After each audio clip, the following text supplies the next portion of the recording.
Everyone, स्वागत है आप सभी का कोर्स मास्टरी फॉर मार्केट की 5th क्लास में। आज हम डिस्कशन करेंगे प्राइस एक्शन के बारे में। प्राइस एक्शन के बारे में डिस्कशन करते टाइम सबसे इंपॉर्टेंट एक टॉपिक जो कि मैंने आज के इस 9 जो आपको पॉइंट्स दिखाई दे रहे हैं इनके अंदर डाला भी नहीं है, जो कि 10th पॉइंट है हमारा। क्या है? How to read the charts. How to read the charts, इसको मैंने आज यहाँ पे डाला नहीं है, ठीक है। इसको मैंने इसलिए नहीं डाला क्योंकि इसका डिस्कशन मैं आज भी नॉर्मल करूंगा, कोई एक पॉइंट के अंदर बना के नहीं करूंगा, आपको खुद समझ में आता रहेगा। स्मार्ट मनी कंसेप्ट में भी मैं इसको करूंगा, स्ट्रेटजी में भी मैं इसको करूंगा, स्पेशली भी मैं इसको डिस्कशन करूंगा, साइकोलॉजिकल बातें करूंगा, तब भी चार्ट्स के बारे में डिस्कशन करूंगा। तो आपको वैसे वैसे पता चलता रहेगा कि चार्ट्स को रीड कैसे करते हैं, देखते कैसे हैं, ठीक है। तो एक टॉपिक ये इंपॉर्टेंट रहने वाला है। उससे अलावा ये आपको स्क्रीन पर 9 टॉपिक्स दिखाई दे रहे हैं। सबसे पहले मैं 9th टॉपिक से ही चलना चाहूंगा। जैसा कि लास्ट क्लास में मैंने आपको बोला था कि हम डिस्कशन करेंगे 5th क्लास में वॉल्यूम्स एंड टाइम फ्रेम का फंडा क्या होता है, ठीक है। देखिए, वॉल्यूम भी एंड टाइम फ्रेम भी, दोनों चीज़ें मैं आपको फर्स्ट क्लास में एंड फिर साथ में कैंडलस्टिक पैटर्न्स, चार्ट पैटर्न्स की साइकोलॉजी समझाते टाइम फ्रेम मैंने आपको साथ के साथ समझाया था। एक बार मैं दोबारा आज आपको रिमाइंड करना चाहूँगा। देखिए, वॉल्यूम्स क्या होता है। सबसे पहली बात, एक बायर है, एक सेलर है। इनके बीच में जब भी कोई एक ट्रेड होगी तो 2 वॉल्यूम्स जनरेट होंगे। क्यों? जैसे कि किसी एक ने सेल किया और किसी दूसरे ने बाय किया, ट्रेड यहां पर एक हुई है, बट ये भी एक वॉल्यूम जनरेट कर रहा है, ये भी एक वॉल्यूम जनरेट कर रहा है, क्योंकि इसने भी मार्केट में हिस्सा लिया है, इसने भी मार्केट में हिस्सा लिया है, ठीक है। तो ये क्या है, यहां पर 2 वॉल्यूम्स आते हैं। ये बात क्लियर है आप सभी को। अब इससे आगे आपको कुछ बातें क्लियर होंगी कि जब आप किसी भी पर्टिकुलर जगह पे वॉल्यूम्स देखते हैं तो उस वॉल्यूम का ये कदापि मतलब नहीं होता कि वॉल्यूम्स पॉजिटिव हैं या वॉल्यूम्स नेगेटिव हैं। वॉल्यूम्स बढ़ते हुए वॉल्यूम सिर्फ मार्केट में इतना दर्शाते हैं कि मार्केट में इंटरेस्ट बढ़ रहा है, ठीक है। मार्केट में बायर और सेलर की रुचि बढ़ रही है, सिर्फ इतना दर्शाते हैं। ये बिल्कुल नहीं दर्शाते हैं कि ये वॉल्यूम्स पॉजिटिव थे या नेगेटिव थे, क्योंकि अगर वॉल्यूम्स में बायर भी हैं, अगर वॉल्यूम्स में सेलर भी, क्योंकि जनरल सी बात है, अगर कहीं पर वॉल्यूम्स बढ़े हैं, मार्केट पॉजिटिव गई है, तो किसी ने खरीदा तभी है जब किसी ने बेचा है, ठीक है। तो दोनों चीजें अगर हुई हैं तो फिर मार्केट में ये आप नहीं कह सकते कि मार्केट में वॉल्यूम्स पॉजिटिव हैं, ठीक है। समझ रहे हैं इस बात को। जैसा मैंने फर्स्ट क्लास में आपके साथ डिस्कशन भी किया था कि मार्केट डिमांड एंड सप्लाई पे चलती है, ठीक है। डिमांड एंड सप्लाई की वजह से प्राइस बढ़ते हैं, ना कि इस वजह से प्राइस बढ़ते हैं कि वॉल्यूम्स आ रहे हैं या बाइंग आ रही है, ठीक है। तो वॉल्यूम्स क्लियर है। अब क्या है, वॉल्यूम्स और टाइम फ्रेम को मिला करके कैसे देखना है, क्योंकि काफ़ी ज़्यादा कंफ्यूजन क्या रहता है कि सर किस टाइम फ्रेम पे ट्रेड करें। आपने जो चार्ट पैटर्न बताया है, स्ट्रेटजी बताई है, या फिर आपने कैंडल स्टिक्स बताए हैं, मतलब किस टाइम पे हमको ट्रेड करना चाहिए, कितने पॉइंट्स के एसएल लेने चाहिए, ऐसा कुछ टाइम फ्रेम के बारे में कन्फ्यूजन बना ही रहता है, ठीक है। क्या है, देखो, एक टाइम फ्रेम के बारे में एक बात कही जाती है। क्या है? बिग टाइम फ्रेम, मोर एक्यूरेसी।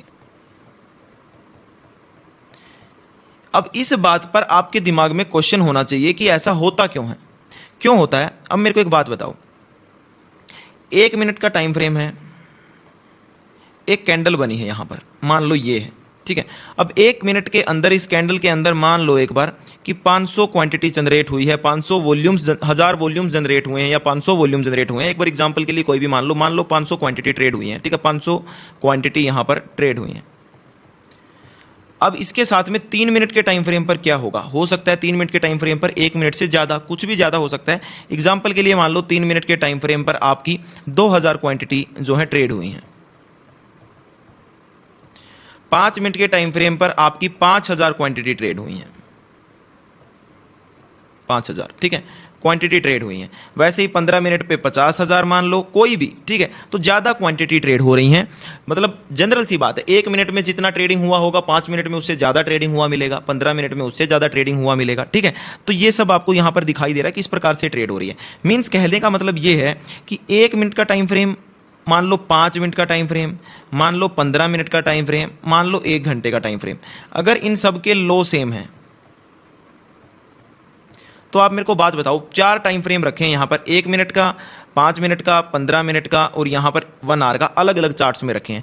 कहां पर एसएल ज्यादा मिलेगा? 1 घंटे के लो पर एसएल ज्यादा मिलेगा ना। क्यों? क्योंकि यहां पर ज्यादा क्वांटिटी, ज्यादा वॉल्यूम्स ट्रेड हुए रहेंगे, ठीक है। ज्यादा वॉल्यूम्स मिलेंगे, ज्यादा क्वांटिटी ट्रेड हुई मिलेंगी, तभी तो वॉल्यूम्स ज्यादा मिलेंगे, ठीक है। तो यहां पर ज्यादा वॉल्यूम्स मिलेंगे, ज्यादा वॉल्यूम्स मिलेंगे तो नीचे में ज्यादा लिक्विडिटी मिलेगी, मतलब ज्यादा स्टॉप लॉस मिलेंगे। समझ रहे हो बात को?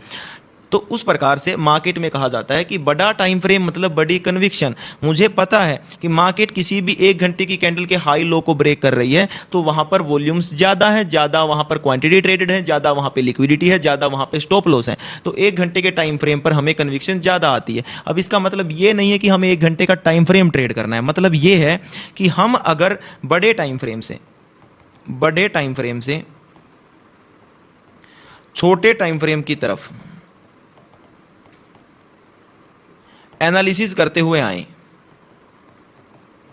तो हमारी एक्यूरेसी ज्यादा हो जाएगी। मान लो 1 डे टाइम फ्रेम पर मैं ये देख रहा हूं कि 1 डे टाइम फ्रेम पे ट्रेंड क्या चल रहा है, फिर मैं देख रहा हूं कि 4 आवर पर मार्केट कैसी चल रही है, फिर मैं देख रहा हूं कि 1 घंटे पर मार्केट में इंट्राडे एंड प्रीवियस 2-3 दिन वीक तक का ट्रेंड भी देखा जाता है। उसके बाद में मैं 15 मिनट के टाइम फ्रेम पे ये देख रहा हूं कि फिलहाल में मार्केट में कैसे वॉल्यूम्स है, कैसा मोमेंटम है, कैसा प्राइस एक्शन है, ठीक है। उसके बाद में 5 मिनट के टाइम फ्रेम पे मैं अपनी एंट्री एंड स्टॉप लॉस जो है वो प्लान कर रहा हूं, ठीक है। तो अब आपको इस बात का पता है कि 5 मिनट का टाइम फ्रेम पे लो पे आप स्टॉप लॉस डालते हैं, 5 मिनट के टाइम फ्रेम के लो पर आप स्टॉप लॉस डालते हैं, और वो मान लीजिए आप सबको पता होगा कि 9:15 पर अपनी मार्केट ओपन होती है और 10:15 पर आपकी पहली कैंडल जो है वो 1 घंटे की कैंडल क्लोज होती है। अब एक बात मान लो कि आप जो है वो 10:10 AM पर एक ट्रेड ले रहे हैं, 10:10 AM के बाद एक ट्रेड ले रहे हैं, इसके 5 मिनट बाद आपने ट्रेड एग्जीक्यूट की, 10:15 पर आपने एक ट्रेड एग्जीक्यूट की, ठीक है। और वो मार्केट क्या है, मान लो इस प्रकार से चल रही थी, यहां पर आपकी पहली कैंडल बनी 5 मिनट की 9:15 पर, ये 9:20 पर, 25 मिनट पर, 30 मिनट पर, 40 मिनट पर, जहां पर भी कुछ इस प्रकार से चल रहा था मार्केट, ठीक है। और 9:15 मिनट की कैंडल क्लोज हुई तो वो यहां पर कैंडल क्लोज हुई किसी भी प्रकार से, तो ये लो जो है जो सुबह 9:15 पे जहां पर मार्केट ओपन हुई थी, और ये लो जो है, ठीक है, ये लगभग या तो सेम है या फिर 1 घंटे की कैंडल का लो भी वही है जो लास्ट की 5 मिनट की कैंडल का लो है, ठीक है। मीन्स टू से लास्ट 5 मिनट की कैंडल का लो और 1 आवर की कैंडल का लो सेम बैठ रहा है, ठीक है, सेम बैठ रहा है। और वहां से आपको किसी ऐसे प्राइस एक्शन में एंट्री बन गई जो कि मार्केट में कह रहा है कि मार्केट पॉजिटिव चली जाएगी, तो आप एक बात बताओ, आपने स्टॉप लॉस 5 मिनट के टाइम फ्रेम पर नहीं 1 घंटे के टाइम फ्रेम के लो पर डाल रखा है, वो आपका स्टॉप लॉस ज्यादा कंफर्मेशन का हो गया। क्यों ज्यादा कंफर्मेशन का हो गया? क्योंकि वहां पर अगर पोजीशन जरूरी हो गया आपके लिए डालना, क्योंकि 1 घंटे की कैंडल के लो का पोजीशन अगर कटेगा ना तो बड़ा स्टॉप लॉस है, ठीक है, मार्केट ज्यादा डाउन साइड जाएगी, ठीक है, बड़ा प्रीमियम स्पाइक होगा, बड़ा नुकसान होगा। इसलिए बोला जाता है कि मार्केट में सारे फैक्टर पता होने जरूरी हैं और स्टॉप लॉस आपका सिस्टम पर लगा होना चाहिए। कई बार आप स्टॉप लॉस नहीं काटते हैं तो आपके साथ काफी ज्यादा हुआ रहेगा कि किसी कैंडल के बाद एक बड़ा मोमेंटम आ जाता है, क्योंकि आपको पता ही नहीं रहता है कि उस कैंडल के नीचे जो है वो कितना बड़ा स्टॉप लॉस हो सकता है, कितनी बड़ी लिक्विडिटी हो सकती है, ठीक है। तो उस प्रकार से वैसे ही एंट्री करने का मुद्दा है। मान लो कि 10:15 पर आपने एंट्री करनी थी 10:15 पर, और 1 घंटे की कैंडल का हाई और लास्ट की 5 मिनट की कैंडल का हाई सेम बैठ रहा है, ठीक है। तो एक यहां पर आप लास्ट की 5 मिनट के टाइम फ्रेम के प्राइस एक्शन पर मान लो एंट्री प्लान कर रहे थे, आपको पता लगा कि 10:15 हो रहे हैं और साथ में नेक्स्ट कैंडल में 1 घंटे की कैंडल का हाई भी ब्रेक होगा, तो आपको इस बात का पता है कि 1 घंटे की कैंडल का हाई मींस टू से 1 घंटे के टाइम फ्रेम के वॉल्यूम्स, और 1 घंटे के वॉल्यूम्स मतलब 1 घंटे के स्टॉप लॉस, और उस 1 घंटे के स्टॉप लॉस मींस ज्यादा लिक्विडिटी, ज्यादा अच्छा मोमेंटम। तो आप एक्चुअल में 5 मिनट की कैंडल के हाई के टाइम फ्रेम पर ब्रेक होने पर ट्रेड नहीं, 1 आवर की कैंडल के हाई के ब्रेक होने पर ट्रेड लेके जा रहे हैं, तो आपको ज्यादा कन्विक्शन आ रहा है क्योंकि ज्यादा वॉल्यूम्स है। अब समझ गए होंगे कि टाइम फ्रेम बड़े टाइम फ्रेम से छोटे टाइम फ्रेम पर आने पे आपका क्या फायदा होता है, बड़े टाइम फ्रेम पर बड़ी एक्यूरेसी क्यों बोली जाती है, वॉल्यूम्स क्या होते हैं, और टाइम फ्रेम जो आपका क्वेश्चन हर बार रहता है कि किस टाइम फ्रेम पर ट्रेड करें वो क्यों होता है, ये भी आप समझ गए होंगे। अब टाइम फ्रेम को लेकर के आपका कोई क्वेश्चन रहना नहीं चाहिए कि आपको कोई भी चार्ट पैटर्न जो है किस टाइम फ्रेम पर देखना है, कैंडल पैटर्न जो है वो किस टाइम फ्रेम पर देखना है, ट्रेड आपको किस टाइम फ्रेम पर लेनी है, ठीक है, या फिर आपको सर मेरे को एसएल जो है वो किस टाइम फ्रेम के हिसाब से डालना चाहिए या फिर कितने पॉइंट का डालना चाहिए। पॉइंट्स में स्टॉप लॉस नहीं होते हैं कभी भी, वो आपको आगे जाकर के पता चलता रहेगा, ठीक है। तो वो सारी बातें आपकी क्लियर हो गई होगी। अब क्या है, मैं यहां पे चलता चलता एक चीज और आपकी क्लियर करके चलता हूं आगे की तरफ। ट्रेडर्स जो है मार्केट में 2 प्रकार के होते हैं, बायर सेलर मैं आपको फर्स्ट क्लास में ही बता चुका हूं। यहां पे क्या है, एक तो होते हैं ट्रेडर, इंट्राडे ट्रेडर कह लीजिए या फिर ट्रेडर कह लीजिए, ठीक है। एक होते हैं स्कैल्पर। स्कैल्पर 1 मिनट से 5 मिनट के टाइम फ्रेम पे काम करता है, ट्रेडर 5 मिनट से 1 आवर के टाइम फ्रेम पे काम करता है, ठीक है। मतलब ट्रेडर क्या करेगा, एनालिसिस करेगा, कैसे, 1 डे टाइम फ्रेम पर, 4 आवर टाइम फ्रेम पर, 1 वीक पर भी करता है हालांकि, ठीक है। वेट ए सेकेंड, ठीक है, 4 आवर टाइम फ्रेम पर, 1 आवर टाइम फ्रेम पर, और फिर 15 मिनट के टाइम फ्रेम पर क्या देखता है, प्राइस एक्शन। मींस मार्केट में ट्रेंड क्या चल रहा है इंट्राडे का, प्राइस एक्शन ट्रेंड इंट्राडे का। और 5 मिनट के टाइम फ्रेम पे क्या लेता है, एंट्री और स्टॉप लॉस। अब इसके अपोजिट में स्कैल्पर क्या करता है, स्कैल्पर को 1 घंटे के टाइम फ्रेम से अपसाइड का लेना देना ही नहीं होता है। ठीक है, जनरल देख लेते हैं कि क्या चल रहा है मार्केट में, सेंटीमेंट्स बनाने के लिए अलग चीज़ है, अदरवाइज 1 घंटे का टाइम फ्रेम भी ज़्यादा होता है। स्कैल्पर जो 5 मिनट के टाइम फ्रेम से नीचे पे ट्रेड करते हैं, 3 मिनट पे, 1 मिनट पे, उनको 1 घंटे से भी लेना देना नहीं होता है। ठीक है, तो 1 घंटे के टाइम फ्रेम पे वो देखते हैं कि ट्रेंड क्या चल रहा है। फिर 15 मिनट के टाइम फ्रेम पर वो देखते हैं कि मार्केट में छोटे टाइम फ्रेम पे ट्रेंड क्या चल रहा है। ठीक है, छोटे टाइम फ्रेम पे मतलब previous candle high low volumes. ठीक है, कि किस कैंडल का हाईज एंड लो जो है वो, अगर मैं 5 मिनट की टाइम फ्रेम पे ट्रेड लूं या 1 मिनट के टाइम फ्रेम पे ट्रेड लूं तो वो हाई या लो जो है कट सकता है। 5 मिनट के टाइम फ्रेम पर या फिर 1 मिनट के टाइम फ्रेम पर आपकी करता है एंट्री और स्टॉप लॉस। 5 मिनट के और 1 मिनट के टाइम फ्रेम पर आपकी एंट्री और स्टॉप लॉस करेगा। ठीक है, ये होता है एक स्कैल्पर। इसको चाहिए रहता है मोमेंटम। क्यों?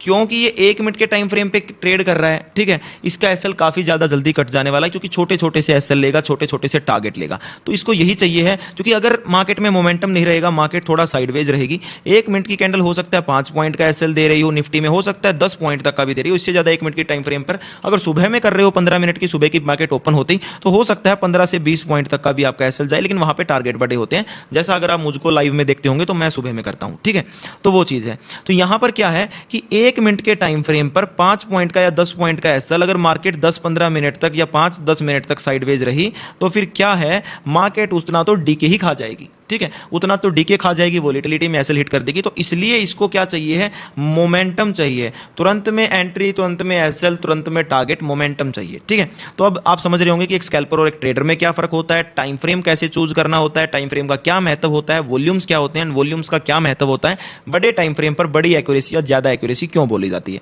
ठीक है, अब उसके बाद में हम चलते हैं सपोर्ट रेजिस्टेंस क्या होते हैं। ठीक है, सबसे पहली बात मैं आपको डायरेक्ट यहीं पर अपनी पेंसिल के साथ ही समझाऊंगा, फिर चार्ट की तरफ लेके चलूंगा। ठीक है, नीचे चलता हूं एंड डिस्कशन करता हूं फर्स्ट पॉइंट का, सपोर्ट और रेजिस्टेंस। जैसा कि इनके नाम से ही क्लियर है अगर कोई बिगिनर है तो।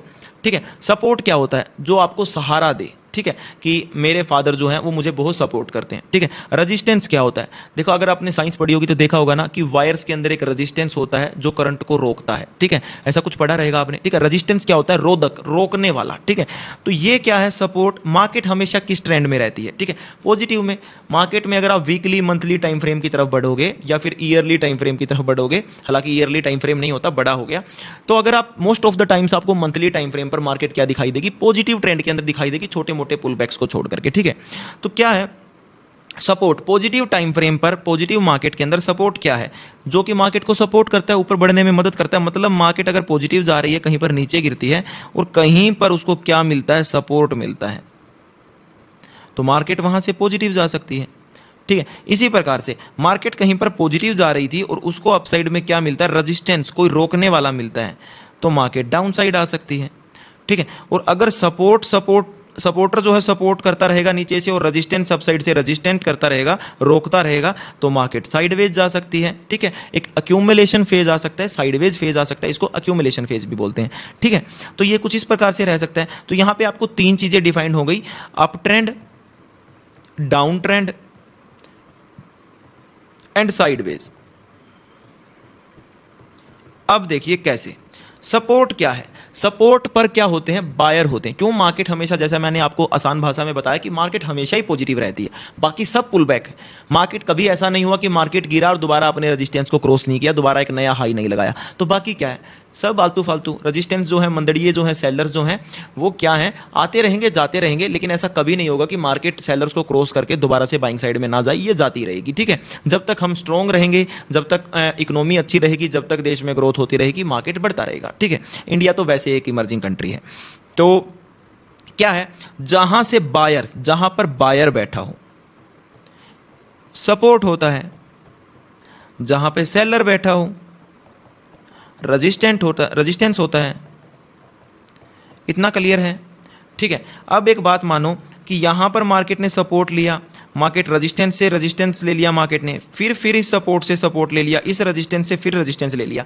मतलब जहाँ से मल्टीपल टाइम क्या ले रही हो, रेजिस्टेंस ले रही हो या फिर मल्टीपल टाइम सपोर्ट ले रही हो, वो क्या होते हैं normal buying and selling zone, आप उनको बोल सकते हैं। ठीक है, अभी बाइंग एंड सेलिंग जोन की अच्छी डेफिनेशन मैं आगे जाकर के स्मार्ट मनी कंसेप्ट में आपको दूंगा कि डिमांड फ्लिप जोन और सप्लाई फ्लिप जोन क्या होते हैं। आप इनको डिमांड एंड सप्लाई जोन बोल सकते हैं। बाइंग एंड सेलिंग जोन में आपको डिमांड फ्लिप जोन और सप्लाई फ्लिप जोन के साथ समझाऊंगा। ठीक है, आप इनको क्या बोल सकते हैं, डिमांड एंड सप्लाई जोन। यहां से मार्केट के अंदर डिमांड है, ठीक है, यहां पर मार्केट में खरीदा जा रहा है, बाय किया जा रहा है। ठीक है, यहां पे सप्लाई है, यहां पे बेचा जा रहा है। ठीक है, तो मल्टीपल जगह से, अब मैं आपको बताऊं, मार्केट ये अपसाइड जा रही थी, मार्केट ने यहां से स्विंग लिया, मतलब यहां पर रेजिस्टेंस है, यहां से सपोर्ट लिया, मतलब यहां पर सपोर्ट है, फिर अपसाइड से रेजिस्टेंस लिया, फिर डाउन साइड से बाइंग आई, सपोर्ट लिया, यहां से सेलर आ गई, रेजिस्टेंस लिया, यहां से बाइंग आ गई, सपोर्ट लिया। तो ये सारे रेजिस्टेंस है, सारे सपोर्ट है। हर एक स्विंग जो है वो सपोर्ट है, स्विंग लो, हर एक स्विंग हाई जो है वो रेजिस्टेंस है अप ट्रेंड के अंदर। इसी के साथ में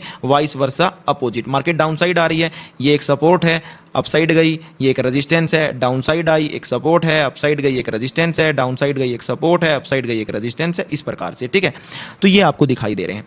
अब इसके साथ में मैं आपको कुछ चीजें और क्लियर करता चलूंगा। ठीक है, ऐसे तो हो गए आपके सपोर्ट और रेजिस्टेंस। अब साथ में अगर कहीं पर मार्केट मल्टीपल टाइम, मान लो मार्केट अपसाइड में थी, अपसाइड में जा रही थी, मार्केट डाउन साइड में आई, यहां पर देख करके आराम से सिर्फ समझो, 2 बार देखोगे, बिगनर है समझ जाएंगे, चार्ट्स पर और बेहतर समझ में आएगा। मैं पहले आपकी साइकोलॉजी को थोड़ा सा बता रहा हूं कि कैसे चार्ट मूव करता है। ठीक है, मार्केट ने एक रेजिस्टेंस लिया, डाउन साइड आ गई, एक सपोर्ट लिया, अपसाइड गई लेकिन अपने प्रीवियस रेजिस्टेंस को ब्रेक नहीं कर पाई, तो सेम रेजिस्टेंस से फिर रेजिस्टेंस ले लिया, डाउन साइड आई, अपने प्रीवियस सपोर्ट को ब्रेक नहीं कर पाई, यहां से फिर सपोर्ट ले लिया। मींस यहां पे क्या है, यहां पर सेलर था, वो सेलर जब मार्केट इतना नीचे जाकर के दोबारा से रिवर्स भी हो गई ना, तब भी कन्विक्शन में था यहां पे भी सेलर दोबारा आए हैं और ये वाला सेलर भी बैठा रहा है। एज सेम यहां पर भी सपोर्ट, यहां पर भी सपोर्ट। तो जब यहां से मल्टीपल टाइम सेलर आ रहे हैं, मल्टीपल टाइम सपोर्ट आ रहा है, तो ये क्या हो गया, आपका सप्लाई जोन हो गया और ये आपका क्या हो गया, डिमांड जोन हो गया। इतना क्लियर है, इतना क्लियर है बिल्कुल बेसिक में। अब DFZ और SFZ की तरफ आगे में जाएंगे, बाइंग जोन सेलिंग जोन की तरफ। डिमांड एंड सप्लाई जोन आपका क्लियर हो गया। ठीक है, अब उसके बाद में support resistance clear, demand supply zone clear. Second अब आपका आ जाता है आपके हाइज एंड लोज, उसके साथ में higher highs, lower lows, higher lows, lower highs, ये 4 चीजें आ जाती हैं।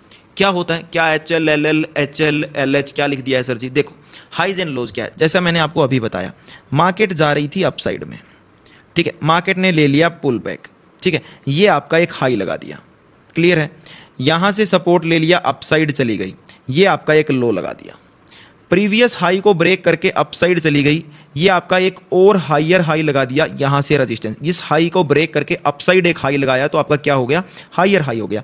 फिर डाउन साइड आती है, प्रीवियस लो को ब्रेक किए बगैर पहले से ही मार्केट ने एक लो लगा करके मार्केट में प्रीवियस हाई ब्रेक कर दिया, तो ये आपका एक हायर लो हो गया।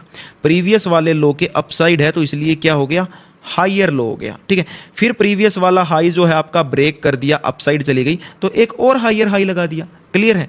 अब ये मान लो कि यहां से रेजिस्टेंस लेने जिस टाइम आई, प्रीवियस वाले हायर लो को ब्रेक करके यहां पर एक लो लगाया, तो ये वाला हायर लो की बजाय ये वाला लो कैसे हो गया, एक लोअर हाई हो गया। ठीक है, सॉरी, यहां पर एक लोअर लो हो गया। ठीक है, ये वाला लो यहां पर है, इसके नीचे वाला लो बनाया है, तो ये एक लोअर लो हो गया। ठीक है, अब प्राइस फिर से अपसाइड जाता है, प्रीवियस वाले हाई को ब्रेक नहीं करता है, नीचे की तरफ एक हाई लगा देता है, तो ये एक लोअर हाई हो गया, क्योंकि ये प्रीवियस हाई यहां पर है, इससे नीचे वाला हाई इसके नीचे की तरफ बना है। ठीक है, तो ये एक लोअर हाई हो गया। फिर उसी प्रकार से प्रीवियस वाले लो को ब्रेक करता है, तो एक लोअर लो लगाएगा और इस प्रकार से एक लोअर हाई लगाएगा। ठीक है, तो ये होते हैं आपके lower lows and lower highs. ठीक है, वैसे ही लोअर लोज लगाएगा, मान लो मार्केट डाउन साइड आ रही है, एक लो लगाया, पुल बैक ले लिया। ठीक है, ये मैंने बता ही दिया है लोअर लोज, यहां पे एक्स्ट्रा से बताने की जरूरत नहीं है। लोअर लोज हो गए, हायर हाइज हो गए, लोअर हाइज हो गए, क्योंकि लो यहां पर है, फिर एक और हायर लो लग रहा है। ठीक है, तो हायर लोज हो गए एंड यहां पर लोअर हाइज हो गई। ठीक है, तो चारों की चारों टर्म्स डिफाइन हो गई। ये चारों टर्म्स मैं आपको डिफाइन करने के लिए काम करता हूं, एक और चार्ट के अंदर लेके चलता हूं। यहां पे आ गया, ये फिन निफ्टी का चार्ट है, बिल्कुल फिलहाल का चार्ट है। ठीक है, यहां पे प्राइस एक्शन आपको क्या दिखाई दे रहा है, यहां पे प्राइस एक्शन आपको दिखाई दे रहा है कुछ इस प्रकार से, हाई लगाया, लो लगाया, हाई लगाया, लो लगाया, हाई लगाया, लो लगाया, हाई लगाया, लो लगाया, हाई लगाया, लो लगाया। ठीक है, इस प्रकार से। ठीक है, तो ये क्या है, एक लो है। मेरे साथ साथ में अपने दिमाग में रिमाइंड करते चलो, ये क्या है, एक हाई है, ये क्या है, एक लोअर हाई है, सॉरी हाइयर लो है, ठीक है, ये क्या है, एक हाइयर लो है, ये क्या है, एक हाइयर हाई है, ये क्या है, एक हाइयर लो है, ये क्या है, एक हाइयर हाई है, ये क्या है, एक हाइयर लो है, ये क्या है, एक हाइयर हाई है, ये क्या है, एक हाइयर लो है। बिल्कुल क्लियर समझ में आ रहा है, कोई भी बड़ी बात नहीं है। प्रीवियस लो को ब्रेक किए बिना बगैर अपसाइड में एक और लो बन रहा है तो हाइयर लो है, हाइयर लो है, हाइयर लो है, हाइयर लो है, खत्म बात है, कोई भी बड़ी बात नहीं है। प्रीवियस हाई को ब्रेक करके हाई बन रहा है तो हाइयर हाई है, प्रीवियस हाई को ब्रेक करके हाइयर हाई बन रहा है तो हाइयर हाई है, प्रीवियस हाई को ब्रेक करके हाई बन रहा है तो हाइयर हाई में चल रही है मार्केट। क्लियर है। अब आपकी एक सेकंड और पिक्चर है, ये रही, ठीक है। एक पिक्चर आपकी ये हो गई, मार्केट चल रही है इस प्रकार से, ठीक है, ये इस प्रकार से चल रही है।